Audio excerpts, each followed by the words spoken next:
Hello and welcome to another Fantasy Premier League video. My name is Steve and today we're taking a look at getting rid of Cancelo, but also with the possibility of triple captaining Haaland in gameweek 20. So we'll just jump straight into it with the Cancelo discussion. Since the unlimited transfers in gameweek 17, Cancelo has been non-existent in Pep's thoughts by the looks of things. He was benched for gameweek 17 in the first game back and only came on for the last 22 minutes of the game, which is all fair and good because he was at the World Cup, and if he was slow to come back to whatever Pep was doing in the break, then it's quite apparent that he could easily be benched for this fixture. But then he missed out on the entire game in game week 18 against Everton. Didn't even make it onto the pitch through that one. And this was already making a lot of FPL managers a little bit nervous about what was going to happen in the Chelsea fixture. Now, I had 2 free transfers last week, and when I was looking at it, I kind of decided that given the weight of the fixture against Chelsea, it's a big game for City. They can't be dropping any more points.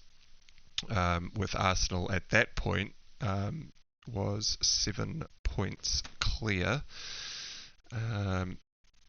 on the table. City having just lost points to Everton as well. They dropped 2 points. I basically thought that Pep would go with players that he had been using quite a lot more frequently in the past, knew the systems a lot better, that had played under the different tactics that Pep has implemented more frequently, and so I was pretty certain that Cancelo was going to start that match, which he did, which is great to see. However, Pep obviously is seeing something from Cancelo that he is not doing either specifically to Pep's tactics that he's laid out in the pre-match and in the changing rooms, or something just isn't quite working in the eyes of Pep, because Cancelo got subbed at half-time when it's 0-0 in basically a must-win fixture for Pep. And the fact that he got pulled off at half-time at 0-0 makes me seriously concerned about Cancelo's minutes going forward. Pep already has quite a lot of options in the defensive unit at Man City. They've got Laporte back in training. He's coming, looking like he's going to be ready maybe for the FA Cup fixture tomorrow or in the next couple of Premier League fixtures. And so he's got a lot of options to choose from there, but it seems to be that he is favouring the likes of Akanji and Rico Lewis. Now, Rico Lewis is a very interesting option in Fantasy Premier League. He's only down at 3.9 million, which is super cheap for one of the best defences in the league, and has seemingly played his way into the Man City squad and into Pep's favour, because you can only imagine that subbing off both Cancelo and Walker at half-time, so 2 defensive transfers, when they look to be defending quite well, seems to be more of the fact that they weren't doing the attacking output that Pep was really after. This is the only thing that I can really see as to the reasoning as to why Cancelo and Walker were both up. Now, it looked like Cancelo and Walker were playing on the same side of the pitch, which is also something that I don't think we've seen very often in the Man City lineup. And Pep also mentioned something in one of his press conferences where he said, we can even play Cancelo basically out of position and out on the wings, which looked to be how they lined up against Chelsea. And so it seems to be that Akanji and Rico Lewis are offering as much defensive cover as Pep is looking for, but seems to be looking like they're offering a lot more going forward. And so with a fixture schedule coming up of, double, which is United away and Tottenham at home, then Wolves at home, Tottenham away, and then another double, which is consisting of Villa at home and Arsenal away. That's a pretty decent set of fixtures to jump on, or those are the fixtures that I was looking at in the gameweek 17 wildcard, as just bring in a City asset that's nailed on for seemingly 90 minutes, of which Cancelo was the most nailed on player in the City team before the World Cup, and just cruise on through these fixtures, picking up a couple of doubles and what seems to be an okay fixture against Wolves. And to be honest, those fixtures against Tottenham, although they look bad on paper, do not seem to be that bad defensively for the City lads. We'll go into a bit more reasoning about that moving forward. And so out of all the teams that would be looking for replacements for Cancelo, I don't see going too much further away from the City squad. Now, the way I broke this down was there's pretty slim pickings when it comes to defenders at this point of the season. Liverpool are seemingly conceding every single game. Up until game week 19, Spurs also seem to be conceding every single game as well. They did manage to keep the clean sheet against Crystal Palace, but prior to that, their only clean sheet, or they had only kept a clean sheet since game week 11 when they played Everton. So they had conceded in every single fixture right up until that Crystal Palace match. And so we don't really want to be looking at Liverpool or Spurs for replacements. Chelsea are riddled with injuries, with Sterling and Pulisic the latest two to join Chilwell, James and Fofana, giving Potter all sorts of headaches as to what he's going to do with team selection. But just that amount of first team players being injured across the pitch is just going to weaken the overall Chelsea squad and their defensive unit as well. So we don't really want to be looking at Cancelo replacements from the Chelsea team either. And so the only seemingly viable candidates for picking a defensive player from look to be Arsenal, United and Newcastle, if we were going to pick outside of the City squad. Now, I'm already tripled up on Newcastle. I've got both Botman and Trippier in defence, and I've gone with Almiron in midfield as one of the cheap enablers that allows the 3.5 premium setup that I've been going with since the unlimited transfers in game week 17. So in game week 19, I was seriously looking at burning a transfer. I had KDB in my squad, and that's where I was basically that's what I was basically looking to do at the end of at the run into game week 19. But I got a bit of FOMO. In my heart of hearts, I think I should have just kept on to KDB, but instead I went with a 1 week punt and bought in Raheem Sterling for their double, which wasn't an amazing double as they had to play City in that first fixture. But across the two fixtures, I was hoping that Sterling would be super motivated to be playing against his former club. Looked to be one of the most viable candidates in the Chelsea squad that looked to be able to actually score for Chelsea. But he lasted a total of 4 minutes on the pitch, having pulled his hamstring and being subbed off. He will now not play the second fixture against Fulham. Seems as though the FPL gods are trying to tell me something. I should have just stuck to my guns and burnt the transfer. Now, doing the hokey cokey of going with Sterling for one game week to get rid of KDB was always going to be a 1 week punt. I was always looking to bring Kevin De Bruyne back in for their double this game week and for that set of fixtures that I've already mentioned moving forward. But you could see how burning a transfer was actually the meta play here.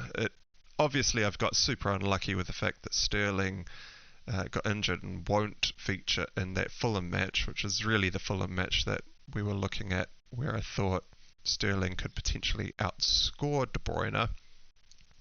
But if I had have just burnt that transfer, I would have already had KDB in my squad with 2 free transfers. So I could have dealt with Cancelo in the defensive line and had 1 free transfer up my sleeve to look at anywhere else in my squad. Now, I do not have that luxury this week. I now have to bring KDB back. Well, I've already pretty much set on the fact that I'm bringing KDB back, as I cannot see any other nailed on option in the City squad for this double. I mean, all the wide players, Foden, Grealish, Mahrez, Bernardo Silva, it's anyone's guess as to who's going to play across these 2 game weeks and for the fixtures moving forward. And so I do have the option of switching Sterling back to one of those guys, but I really do want someone a lot more assured of starts, and it seems to be KDB is the only one that is seemingly offering that at the moment. So one of my 2 free transfers will be spent on ditching Sterling and bringing KDB back in, and I am going to be I'm going to be spending my other free transfer on dealing with Cancelo. So knowing that I can't go to Spurs, Chelsea or Liverpool for the defensive replacement, or Newcastle because I'm already tripled up on them, it really only comes down to Arsenal or City. So when I go buying defensive players, I'm always looking at team defenses rather than players specifically. I'll usually identify the team that I want to buy from before I even look at which players are viable candidates, and so doing it this way, I've already basically ruled out a whole range of options from all these teams, and so we only have the comparison between Arsenal and City to consider for this transfer. Now, it's pretty tricky to split these 2 teams as well. City's fixtures don't look great on paper. Manchester United away is not an easy fixture, nor is Spurs at home. They then have Wolves at home, which is a pretty great fixture for City. All things considered, Wolves are struggling to score goals, and coming up against one of the 2 best defences in the league, you would be banking on the fact that Wolves will not score against City. They then play Tottenham again away before going into another double in 23, which consists of Aston Villa at home and Arsenal away, and then to round it off they follow up with Nottingham Forest away, which is a great fixture for City. If we can find a City asset that looks nailed. Now, that is no easy feat in itself, but if we just compare that fixture schedule to the Arsenal fixture schedule, Arsenal are away to Tottenham this week. They then have Manchester United at home. So those two fixtures are identical to Man City. However, Man City have the extra fixture with that double being played this game week, assuming that the FA Cup game tomorrow against Chelsea doesn't require any sort of replay. So Tottenham have already played their FA Cup fixture. They won it 1-0 against Portsmouth. So it was either Tottenham, if Tottenham or Man City needed to play the replay, neither of these teams would double. So we're still waiting to see what happens in that fixture tomorrow morning. But if we continue on forward with the Arsenal fixtures, after Manchester United at home, they have Everton away in 22. They then have a double with Brentford at home and Man City at home. Now, Brentford at home sounds like it's a pretty good fixture for Arsenal to be facing up against, but we've just seen what Brentford can do to Liverpool. I mean, Liverpool's defence hasn't been great, and they did pick up an injury to Virgil van Dijk, who got subbed off at half-time. But Brentford had already scored 3 goals, I think, by that point. They went into or was it 4 goals by that point? They went into the half-time break against Liverpool already up 2-0, having had 2 goals disallowed by that point. And so Liverpool had already conceded 4 against Brentford. So Brentford is showing that they are a pretty quality attack when it comes to playing against the big teams. They've already had some upsets earlier in the season, against some of these top squads. And so that fixture for Arsenal from a defensive aspect is not that great. And then they have to go and play Man City. And so if I was considering the two of them just purely based on fixtures, which is how I typically pick defensive players for my squad, I would say Man City probably has the edge in terms of fixture schedule. But also, in my heart of hearts, I think Man City are just a better defensive unit overall than Arsenal. It's very close.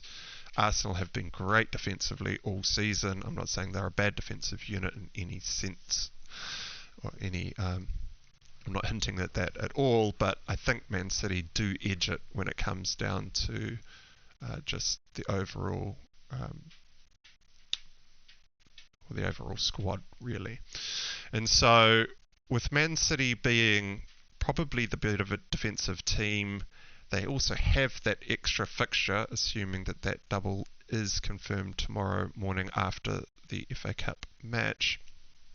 I'm basically leaning towards Man City to find a replacement for Cancelo. So we're looking at a sideways switch to get rid of Cancelo because of his minutes are seemingly no longer anywhere near as assured as what they were when we set up the wildcard in game week 17. And the only 2 players that I am seriously considering is John Stones and Akanji. Now, Akanji looked like the most nailed on starter when he entered the City squad in game week 6. He didn't play at all. There was then obviously the break in game week 7, and then since game week 8 he had started every game and basically played all 90 minutes, apart from that game in game week 14 against Leicester where he came off in the 71st minute. But then in the big fixture against Chelsea, he started on the bench, and it was his first benching since game week 8. Now, the fact that Pep brought Akanji on for Cancelo and Walker kind of indicates to me that he is probably higher up the pecking order now in Pep's eyes. Now, I know it's only one game where this has happened, but given the importance of that fixture against Chelsea and the fact that he was brought on as a replacement for Cancelo and Walker, who were a lot more nailed earlier on in the season, it seems that the hierarchy at Man City has switched. And so I'd be a lot more comfortable buying Akanji if he hadn't started on the bench in that Chelsea fixture.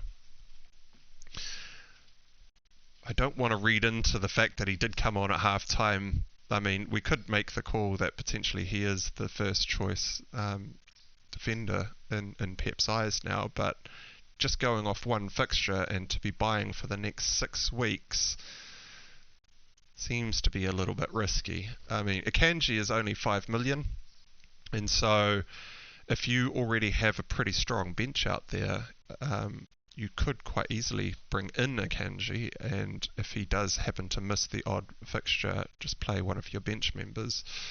But in my particular setup, I've got a very light bench, with both Bueno and Patterson being the two guys that I have in backup for any of my players that might miss a game. And so I'm looking for someone that's a little bit more assured of starts, especially now that Patterson has picked up a knee injury and doesn't look like he's going to be back until February, or in about 6 weeks' time. So Bueno is really my only playing defensive option to come on in my particular squad. And so I'm actually quite happy to outlay a little bit more money on the likes of John Stones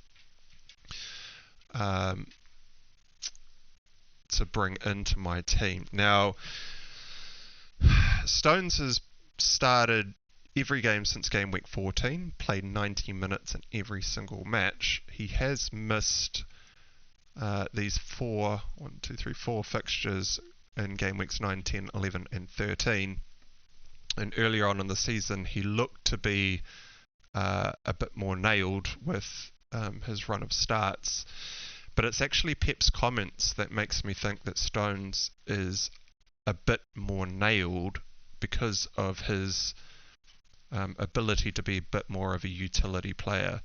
Pep has mentioned that Stones has been playing potentially the best football that he's seen in his time at Man City, which is very high praise from Guardiola. But Pep had also mentioned that Stones is flexible enough to play in both a back 3 and a back 4. So no matter what sort of tactical setup that Pep chooses to go with, it seems like Stones is more assured of those starts in the centre back setup, wherever they go with 2 centre backs or 3 in a back 3 type setup. Now, Diaz is still recovering from injury. It looks like he's got a 25% chance of playing at the moment. Laporte, though, however, is actually already back in training.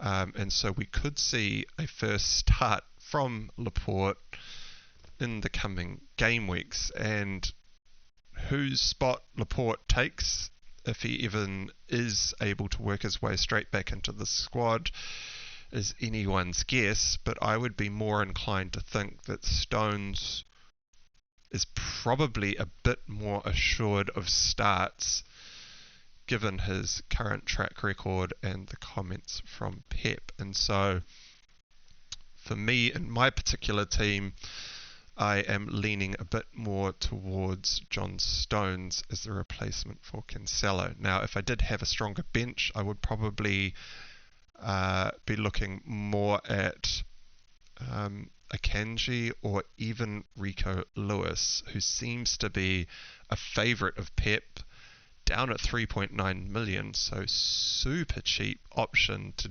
buy into an incredible defence at Man City.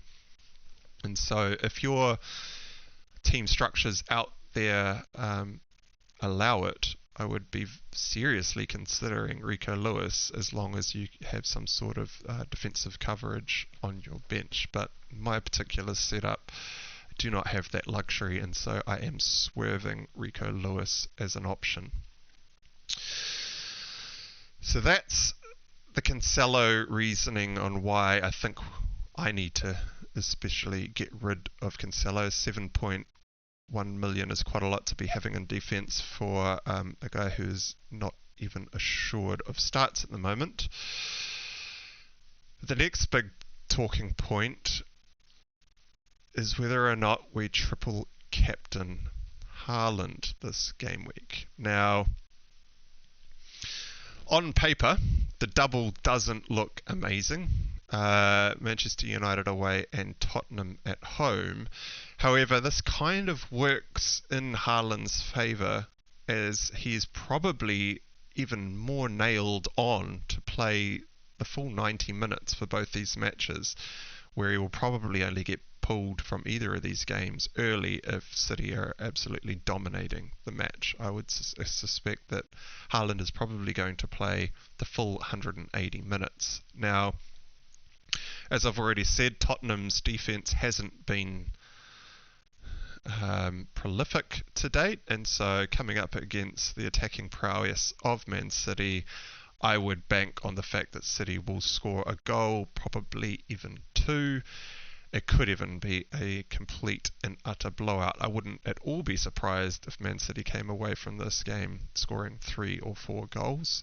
And so even though it looks like a tricky game on paper, Man City could absolutely tear them to pieces, given how Spurs have been defending across the last,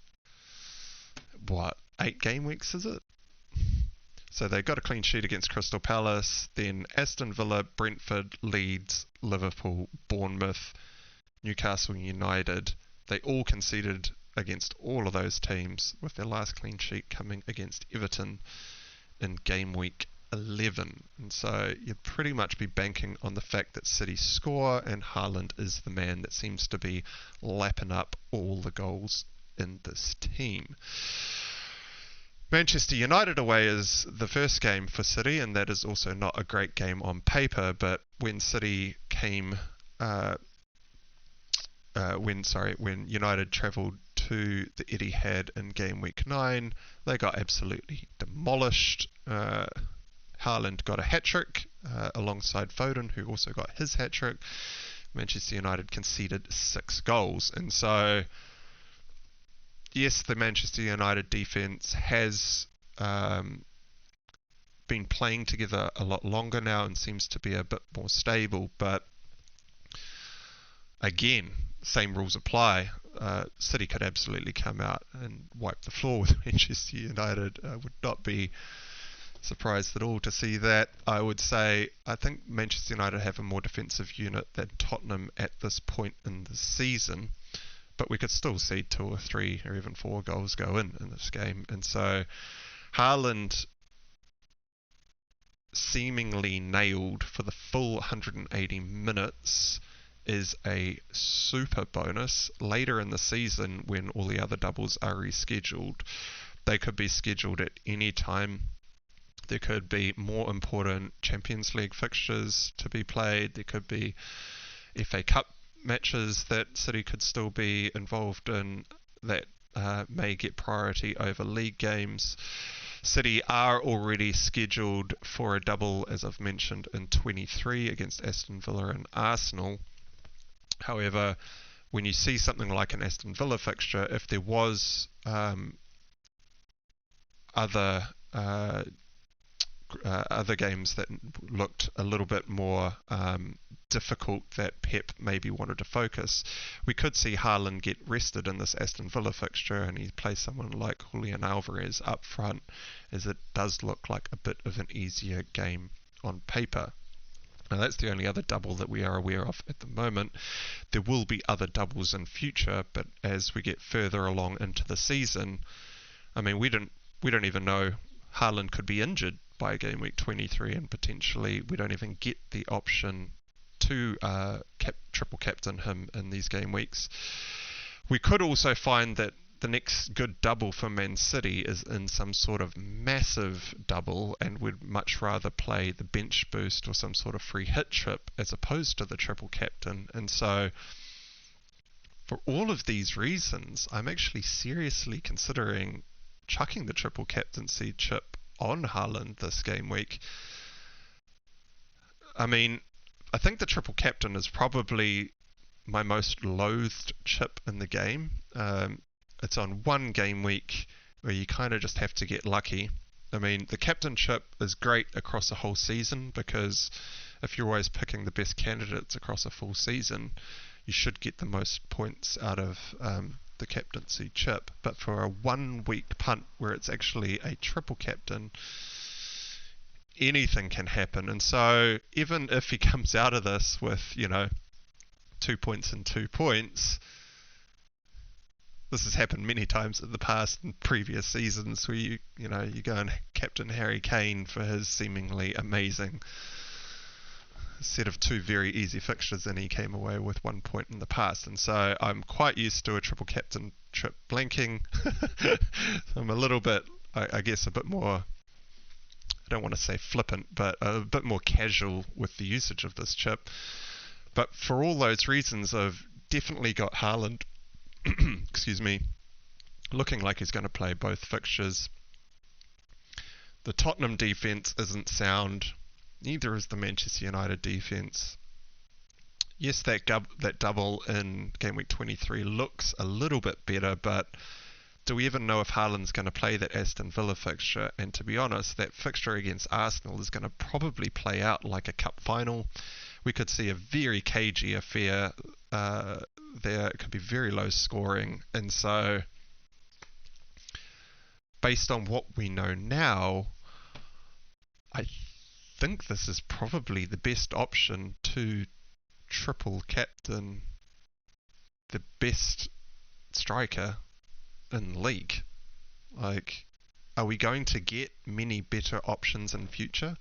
If we do decide to not play the triple captainship right now, we are kind of hoping that fixtures do line up a bit better in future, and that we get some sort of fixture schedule where there's an obvious triple captain to be played, where we do not want to be using our free hits or our bench boost chips instead. And so getting the triple captain out of the way this game week kind of seems like a bit of a smart play.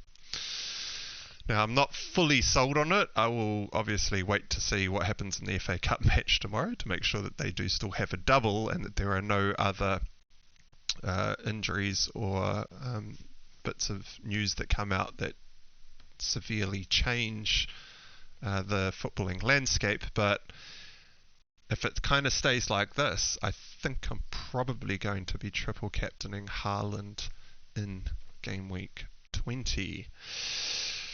Now, just quickly recap game week 19. I've already said a couple of bits and pieces. Yes, I got FOMO and sold KDB. KDB only scored 2 points. Brought in Sterling, who lasted a total of 4 minutes on the pitch, which was super frustrating because he was a great differential, I thought, to own for this double, down at 5% ownership in the game. Instead, he is costing me a double transfer across the 2 game weeks. Should have just stuck to my guns and held KDB, burnt the transfer, already had him in my squad, and have 2 free transfers to play with this game week. The other things that I were considering was Darwin to Mitrovic. Now, Mitrovic was bought by over 500,000 managers for game week 19.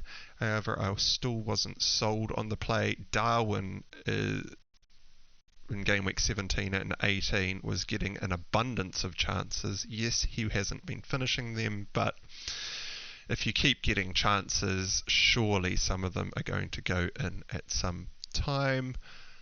It was not to be for game week 19 though. Moving forward, I want Darwin in my squad more than Mitrovic anyway. I do not like the fixture for Mitrovic in game week 20 against Newcastle, and so if I was going to bring Mitrovic in, I did not want to be making a forward transfer in game week 20, but I knew I'd probably be wanting to get rid of Mitrovic because their fixture schedule is not great across the next 3 game weeks. They play Newcastle away, Tottenham at home, and Chelsea away, which are all pretty tough fixtures for Fulham. And also I knew that City and Spurs were likely doubling in game week 20, and I already owned Kane and Haaland, and so if I was going to transfer Mitrovic out, there was actually no other forwards that I really wanted to buy from the City and Spurs lineups, which is why I opted for the sale of KDB, because there are more choices in midfield. I mean, we could have potentially seen some injuries in the City squad, which may have meant that, say, Foden and Mahrez were more nailed on to start the next few fixtures moving forward, and so I did have that additional option open to me. But these are kind of all the reasons why I didn't want to buy Mitrovic and get rid of Darwin in the process. I also did try to calculate what I thought Mitrovic was going to score. With Leicester's depleted team with injuries to Justin Evans and Maddison, I was pretty sure that Mitrovic was probably going to score in that game, and if he did avoid his yellow card, would probably get 2 points from his game against Chelsea and a goal in the Leicester match, so he was probably going to earn about 10 to 14 points, assuming no yellow cards, injuries, or bonus points. But then one transfer to get him in and another transfer to get him out for the hokey cokey across the one game week. If I price a transfer at 4 points, because if you want to take a hit in FPL, it costs you 4 points to do so. 4 points in and 4 points out, it's about an 8-point total when I'm expecting between 10 to 14 points. Didn't really seem like the smartest play, especially knowing I didn't want Mitrovic from that point forward. And so these are all the reasons why I wasn't sold on Mitrovic. Mitrovic at the end did score a goal against Leicester, but ended up earning himself his yellow card and misses out on the Chelsea fixture. That is the risk that a lot of people were well aware of when they were bringing Mitrovic in, and unfortunately for those managers who have done so, they only got the one game against Leicester out of him and now have pretty tricky fixture schedule lined up for Fulham over the next 3 fixtures. So even though Darwin only got 1 point, I'm much more happy having Darwin in my team for this fixture this week against Brighton, is it? I think. Yeah, Brighton away. He is hoping that Darwin has his shooting boots on. Now, in terms of the Liverpool performance, though, yeah, Liverpool, they have not been playing Liverpool football of late. Jurgen Klopp also makes a triple substitution at half-time. It's the first time I think he's ever done that as manager of Liverpool. They now have a new injury to Virgil van Dijk, which further causes further problems to the Liverpool defence. I mean, Virgil would be your standout defender, even though he hasn't been amazing this season so far.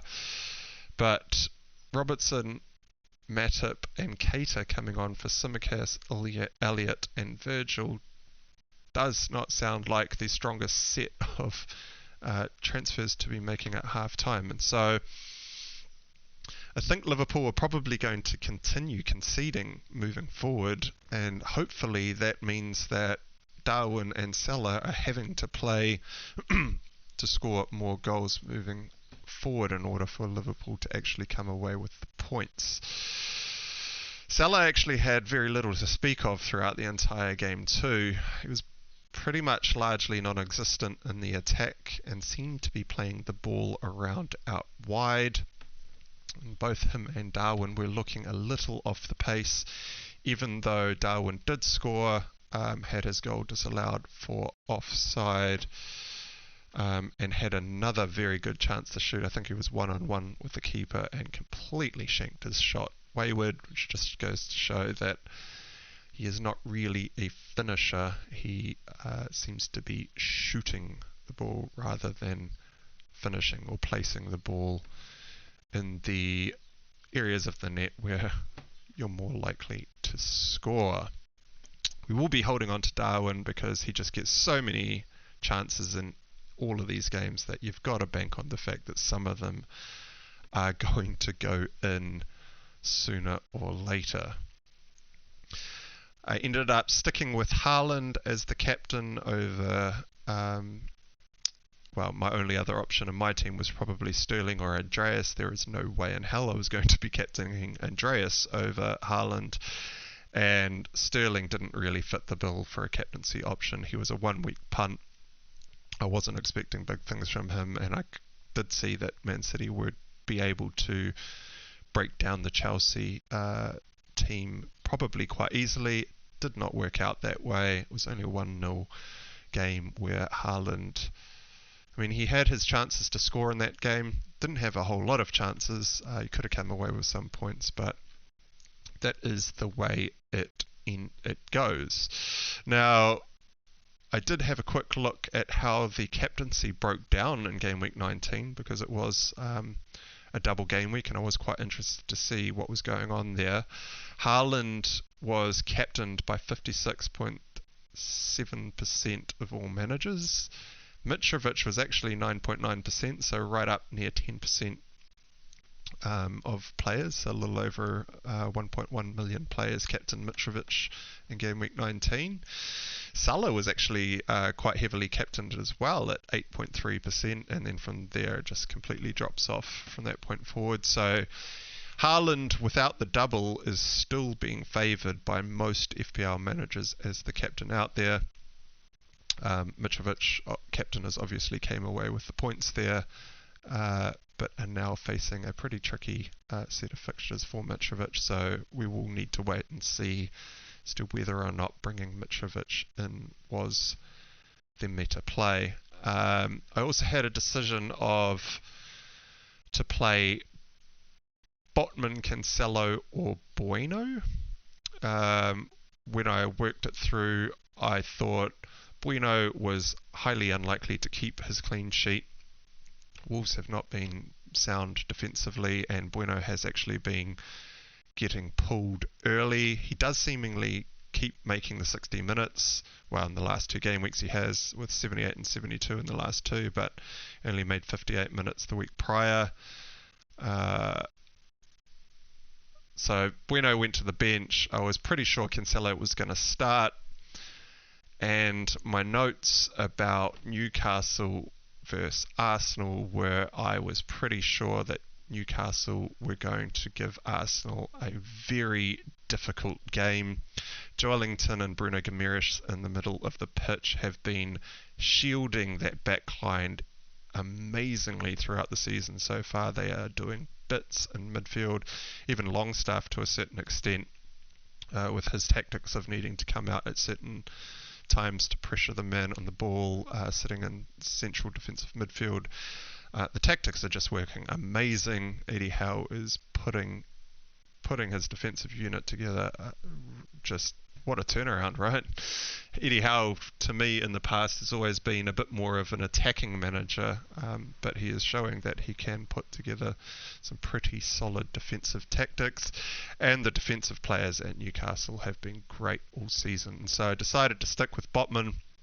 Trippier was obviously going nowhere from the starting lineup, even though I did see a lot of players out there deciding to bench Trippier. Cancelo even actually blocked a lot of Trippier's coming off the bench, which is probably quite frustrating for a lot of managers out there. But I think Newcastle are probably now at the point where they are no longer being underrated by a lot of FPL managers. I see a lot of content coming out with Cancelo replacements, and Botman being at the top of a lot of lists out there. Obviously, I'm not considering Botman because I already have him in my team. But yeah, so we ended up on 50 points currently, with Kepa and Andreas still to play. Obviously, Sterling looks like he's okay here, but he has pulled his hamstring, so he won't be making this match against Fulham. So 2 to play on 50 points with an average of 43. It is my third green arrow in a row, I think, so the 3.5 meme is still going strong, and Harry Kane was the star of my team. Holy hell, 0-0 at half time with a pretty poor performance from Spurs, all things considering, in that first 45 minutes. to just turn it on in that second half and score 2 goals and an assist to come away with 16 points was awesome from Kane. One thing I have noticed about playing with this 3.5 premiums is one of the premiums seems to be paying off each week. Like Kane, Haaland, or KDB, one of them seems to be coming through, and the budget options that I've been playing in order to afford this have been doing all right as well. Almiron hasn't done anything in the last 2 game weeks, but in the first game week after the reset, he came away with a goal against Leicester to earn himself 8 points. So for his 5.9 million price tag, 1 return in 3 games is more than fair. That's great at the moment. Rashford comes away with another goal, and in the FA Cup match he actually took a penalty, so it looks like Rashford might be on penalties moving forward. So even though Man United's next 2 games are pretty bad, considering they have to play first and second in the league with City at home and Arsenal away, Rashford has been looking amazing, starting out on the wing, then going on up front for Martial when Martial comes off at about the 60 to 70th minute mark in order to save his injury concerns. But it also looks like Rashford is on pens, so he's going absolutely nowhere from the squad. And in game week 20, McAllister looks like he is going to make his first appearance in my team, with me benching Andreas against Newcastle away. I don't think Fulham are going to be able to break down Newcastle too easily, and with the injuries to Virgil van Dijk and the fact that Liverpool have been conceding every match anyway, and the fact that McAllister is on penalties, I am more than happy to play McAllister in this match against Liverpool at home this week. So we will end up with most likely John Stones instead of Cancelo for their double. Sterling will be out for KDB for his double. We will have Haaland probably triple captain for his double. We already have Kane locked in for his double. Darwin against Brighton away. The triple up of Newcastle all at home to Fulham. Kepa playing Crystal Palace at home. And Rashford at home to Man City. Looks like a pretty strong team to be heading into game week 20. And that's it for today's video.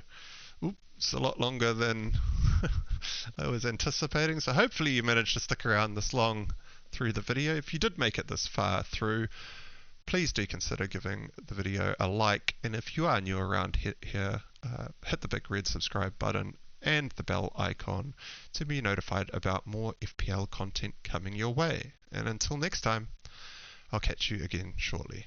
Cheers.